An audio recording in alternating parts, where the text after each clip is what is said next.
నమస్తే పిల్లలు. ఈరోజు తరగతిలో నా బాల్యం పాఠం చెప్పుకుందాము. ముందుగా కూరిమి గల దినములలో అనే పద్యం నేర్చుకుందాము. పద్యం కంఠస్థం చేయండి. భావం మీ సొంత మాటలలో చెప్పడానికి ప్రయత్నం చేయండి. అదేవిధంగా ఈరోజు తరగతిలో స్వల్ప విరామ చిహ్నమైన కామ గురించి కూడా తెలుసుకుందాము.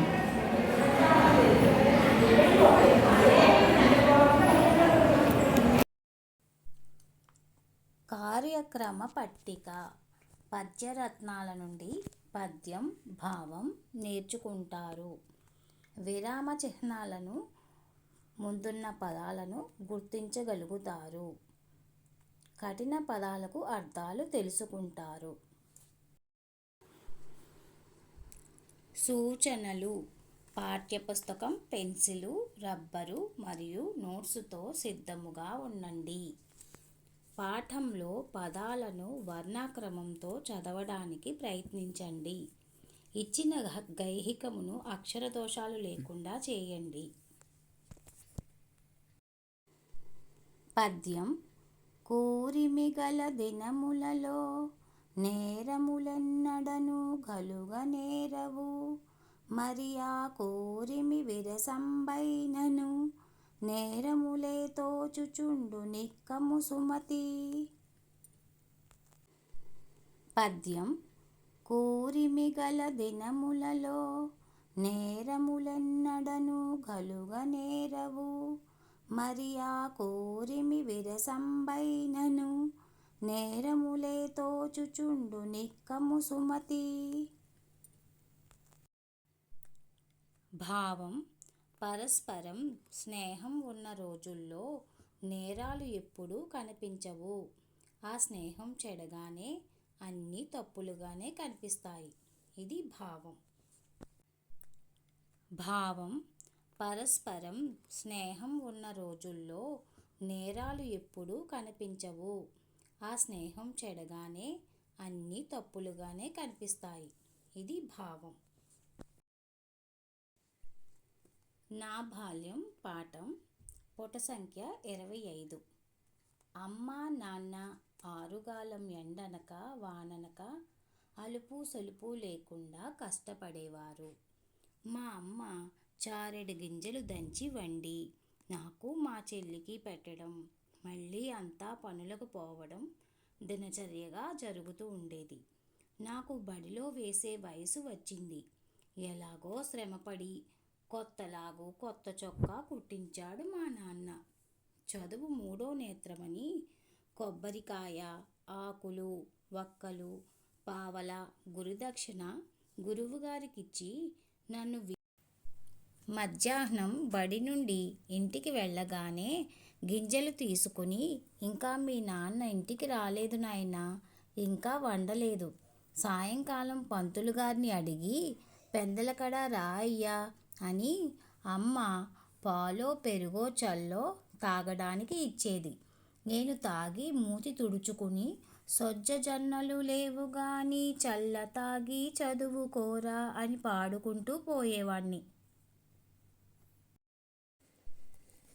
హార్మోనిస్ట్ ఖాదర్ ఒకరోజు మా ఇంటికొచ్చి, మస్తాన్ గారు, మన కుర్రోడు మంచి తెలివి కలవాడు, శృతి, లయ, గానం, మంచి కంఠం కలవాడు, నాతో పంపండి, చదువు సంగీతం నేర్పించి గొప్పవాణ్ణి చేస్తానన్నాడు. మా నాన్న సరేనన్నాడు. పాఠం విన్నారు కదా. నాజర్ అమ్మ నాన్న ఎండైనా వానైనా కష్టపడి పనిచేసేవారు. చారెడు గింజలు అంటే అరచేతిలో పట్టినన్ని గింజలు. వాటిని దంచి వాళ్ళమ్మ వండి తనకి చెల్లికి పెట్టి మళ్ళీ పనులకు పోయేవారు. నాజర్కు బడిలో వేసే వయసు వచ్చిందని వాళ్ళ నాన్న మస్తాన్ కొత్తలాగు కొత్త చొక్కా కుట్టించాడు. కొబ్బరికాయ, ఆకులు, వక్కలు, పావల గురుదక్షిణగా గురువుగారికిచ్చి వీధి బడిలో అప్పగించాడు. హార్మోనిస్ట్ ఖాదర్ ఒకరోజు వాళ్ళ ఇంటికి వచ్చి, మస్తాన్ గారు, మీ కుర్రోడు చాలా తెలివైనవాడు, పాటలు పద్యాలు బాగా పాడుతున్నాడు. మంచి కంఠం కలవాడు. నాతో పంపించండి. సంగీతం నేర్పించి గొప్పవాణ్ణి చేస్తానన్నాడు. మస్తాన్ సరేనని పంపించాడు. అర్థాలు: ఆరుగాలం సంవత్సరం అంతా. ఆరుగాలం సంవత్సరం అంతా. అలుపు సొలుపు ఎటువంటి కష్టం లేకుండా. అలుపు సొలుపు ఎటువంటి కష్టం లేకుండా. చారెడు అరచేతిలో పట్టెనన్ని. చారెడు అరచేతిలో పట్టెనన్ని. దినచర్య రోజూ చేసే పని. దినచర్య రోజూ చేసే పని. గురుదక్షిణ గురువుగారికి ఇచ్చే కానుక. గురుదక్షిణ గురువుగారికి ఇచ్చే కానుక. పెందలకడ తొందరగా. పెందలకడ తొందరగా. గైహికం అనగా ఇంటి పని. పిల్లలు, ఈరోజు పాఠం విన్నారు కదా. మీ సాధనా పుస్తకంలో పుట సంఖ్య 51 తీయండి. ఆ అభ్యాసాలు పాఠం ఆధారంగా రాయండి. ఆ అభ్యాసంలో కామాకు ముందున్న పదాలు పాఠంలో గుర్తించి రాయండి. కామ అనగా స్వల్ప విరామ చిహ్నము అని కూడా అంటారు. ఆ అభ్యాసంలో ద్విత్వాక్షర పదాలు, సంయుక్త అక్షర పదాలు పాఠంలో గుర్తించి రాయండి. ద్విత్వాక్షర పదాలు అనగా ఒక హల్లు కింద అదే హల్లు ఒత్తుగా చేర్చి రాయడాన్ని ద్విత్వాక్షరాలు అంటారు.